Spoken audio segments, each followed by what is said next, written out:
In the opening scene, we are introduced to an elite Black Ops team chatting in the Bolivian jungle. The group begins to play games of cards, during which we are introduced to the members and their special skills. They are Jensen, Rog, Pooch, and Cougar. The men begin to bet their weapons on the game, with knife fighting specialist Rog wagering 2 blades as a stake. However, they are interrupted by their colonel, Clay, who tells them, "It's time." We then witness the team en route to their target. They are told they will be supported by an airstrike. Preferably, they consider taking on 50 men armed with AK-47s, but on arrival, they spot women and children within the camp. They recommend an aversion to the strike, but this isn't approved. Someone named Max, clearly unconcerned about the potential for collateral damage, orders the bombings to go ahead. Spontaneously, the team decides to rescue the kids themselves. They drive in, heavily armed, and open fire. Jensen and Pooch get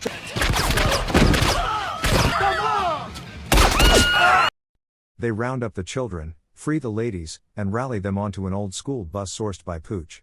Clay, meanwhile, is busy rescuing a young boy being held at knife point. Clay is told that they will also be killed by Max before he eliminates the captor.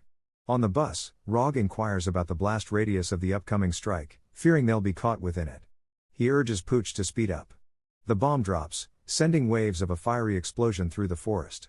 The bus is forced off the road, down a steep hill, and comes to rest in a ditch. As a helicopter arrives to extract the team, they honorably decide to let the rescued locals take their places on it. Within seconds of getting airborne, a jet returns and shoots down the chopper. The team rushes to the crash site, aware that they were the intended targets of the attack. They tear off their dog tags and toss them into the fire. They are now officially, at least, dead. Days later, in a downtown area of Bolivia, we find Clay and Rog at a cockfight, clearly in the process of betting money. However, it seems someone is secretly following them.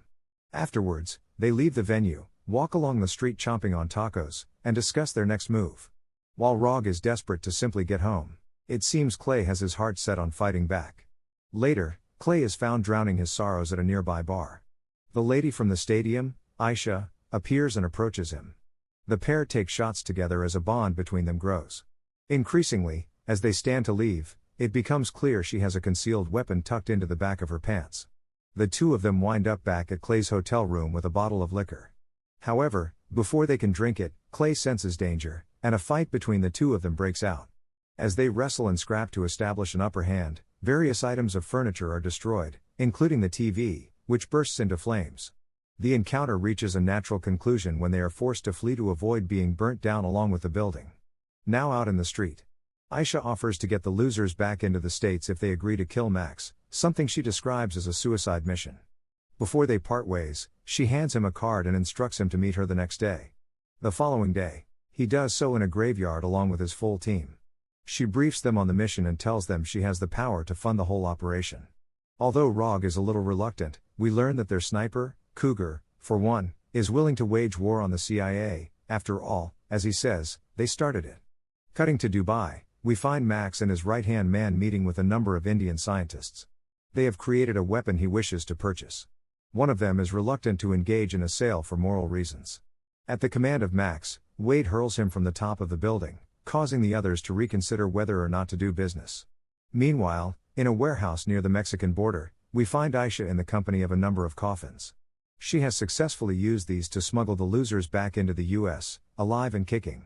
Elsewhere, from a vantage point in his private helicopter, Max watches the weapon, a sonic dematerializer, being tested. It successfully disintegrates an island without trace, an eco-friendly weapon causing no pollution. As Max notes, later on a beach, he is discussing its usage with Wade when a lady shading him with an umbrella stumbles. Without pausing for thought, he requests Wade's gun and shoots her dead, a clear insight into his brutal nature. On a road in the wilderness, clad in military fatigues, Rog and Jensen are feigning injury, having requested assistance following an apparent collision. A helicopter arrives to airlift them to the hospital. However, with support from Pooch and Cougar, they shoot all of the rescue team with tranquilizing darts. They then make it away with a stolen helicopter on the back of their truck. Back in the warehouse, Cougar is busy respraying the army helicopter to resemble a police one. Meanwhile, the rather eager Jensen attempts to hit on Aisha with no success. A still frustrated Rog clearly remains distrustful of Aisha's motives. She tells him about both the weapon and Max's penchant for killing, but Rog, in turn, threatens to kill her. The others, however, interject. In the next scene, the group launch a well-coordinated attack on a convoy they believe to be carrying Max.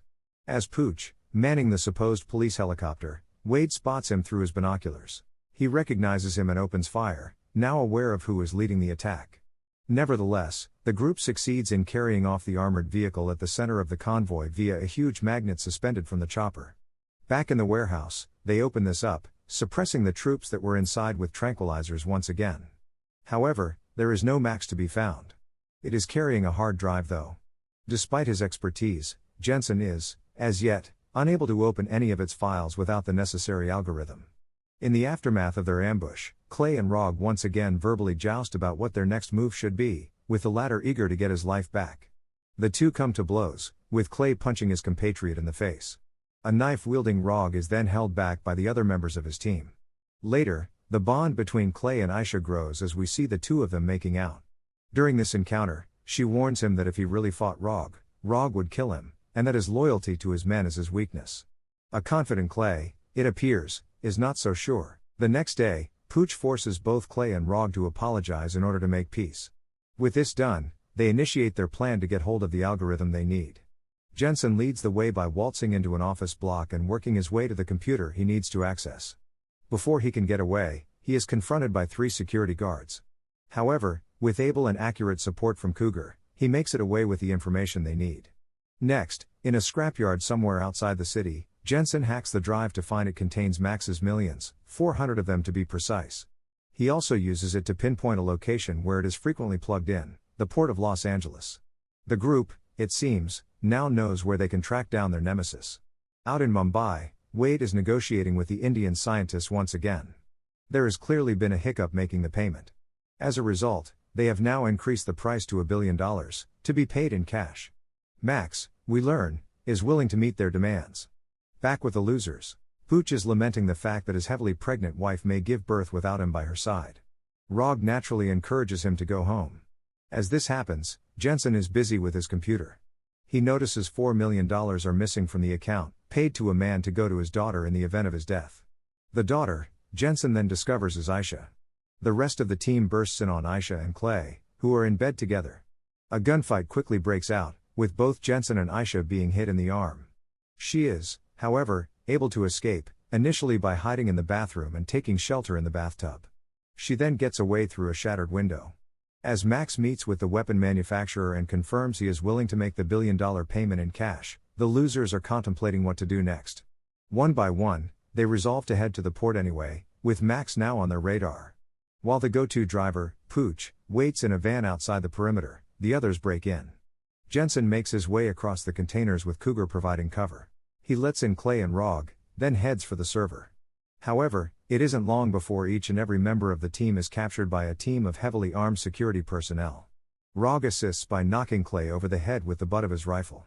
Rog, we learn, having felt betrayed, had cut a deal with the enemy and gets to walk away. The guards gather the now cuffed losers together in front of a container. They are about to be executed. Pooch, resisting the order to kneel, is promptly shot in both legs. Suddenly, though, Aisha appears on top of one of the containers and fires a missile from a bazooka, prompting an explosion. This gives our heroes the chance they need to escape. Elsewhere in the port, Max forces the scientist to arm the weapon. He then dispatches him with a bullet to the head and walks away, carrying a handheld detonator with which he can initiate an outrageously powerful explosion within 10 seconds. As the losers regroup and Clay makes up with Aisha, Rog is busy on his own mission. He is having the remaining stacks of cash loaded onto a private jet, with the pilot stalling due to the lack of space in which to take off. Clay approaches him, guns blazing. Soon, Clay catches up with him, and the two resort to hand-to-hand combat, with Rog having the better of things. Eventually, he is able to hurl his former colonel from the steps of the plane. He then forces the pilot to take off at knife point. As Clay walks away, Wade is riding towards him on a motorbike, armed and ready to take him down. The sniper, Cougar, who picks Wade off in the nick of time, causing both him and his bike to crash into the jet. This creates an explosion that stops it in its tracks and showers the makeshift runway with banknotes. Clay now heads off in pursuit of Max. He tracks him down to a pickup point on a crane. Here, he prevents Max's helicopter from getting close by firing several rounds off in its direction. But as he confronts the CIA man, Max drops the detonator from the crane. As it falls towards the water, Clay jumps down after it, desperate to prevent the explosion, giving Max the chance to escape. In the final sequences of the movie, we find Max wounded but alive on a local bus, where he is quickly robbed of his expensive watch by two fellow passengers. A purposeful Aisha, meanwhile, puts her budding relationship with Clay on ice until Max has been disposed of. Finally, a delighted Pooch makes it to the hospital, via a covert operation, to meet his newborn child. As the credits roll, we find the whole crew, Aisha included, looking rather content, enjoying a soccer match featuring Jensen's niece's team. Until next time, have a nice day.